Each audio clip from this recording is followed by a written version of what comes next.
Inihanda na ng mga otoridad ang mga posibleng reklamo laban sa may-ari ng malaking imbakan ng langis sa isang residential area sa Quezon City at sa kanilang supplier dahil sa pag-imbak ng libu-libong litro ng petrolyo.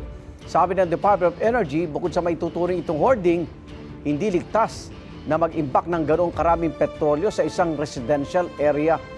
Lagi una ka sa balita ni Jonathan Andal, exclusive. Kita sa video ang itim na hose na ito mula sa oil tanker papunta sa bakod ng isang bahay. May malaki palang imbakan ng langis o fuel storage tank sa bakuran na ayon sa mga otoridad umorder daw ng 10,000 litro ng diesel.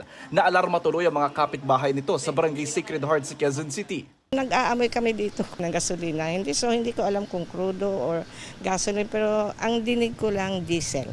Sobrang takot kasi kahit yosi lang ang ibato mo doon, di ba sasabog yan? Kasi nakalagay doon sa tanker, di ba, 50 feet, ganon, di ba nakalagay yon?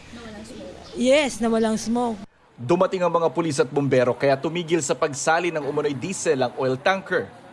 Kahapon,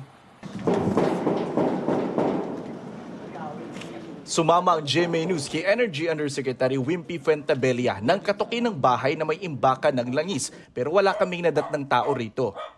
Wala talaga. Dapat pumupunta yung petroleum product sa dapat puntahan. Hindi sa kabahayan na may malaking storage na nagkakaroon tayo ng tinatawag na temporary shortage dahil merong mga nag-hoarding. Ang paglalagay po ng napakaraming litro ng diesel o petroleum product sa isang residential area ay hindi po safe. Wala po siyang permit. Sabi ni Fuentabella, posibleng maituring na itong hoarding at masampahan ng kriminal na reklamo ang may-ari ng compound. Nakausap ng QCPD ang nagpakilalang kinatawan ng kumpanya na may-ari ng imbakan ng langis at inaming walang permit ang mga ito. At ang nabanggit naman ng representative, kapag hindi po sila nakapag-produce ng certificate o requirements o permit, sila mismo magkukusang hindi na itutuloy at ipupull out nila yung diesel at saka yung tanker sa loob ng residential na yun.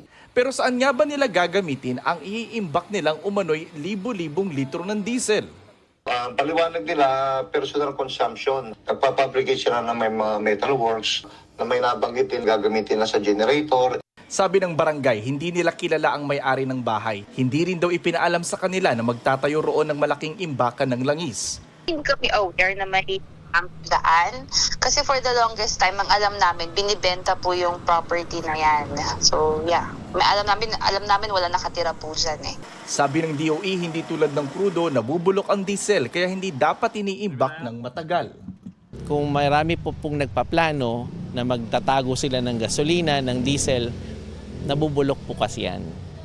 So dapat po ginagamit yan. Yun din yung rason kung bakit ang Strategic Petroleum Reserve ay crude oil. Hindi po siya yung finished product na tinatago kasi may expiration po siya.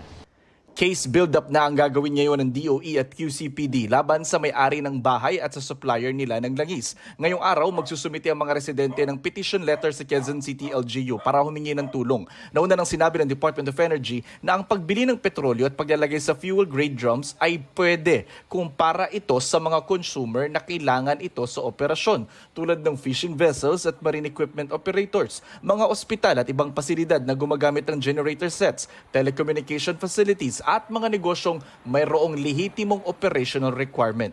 Ito ang unang balita sa Quezon City. Jonathan Andal, GMA News.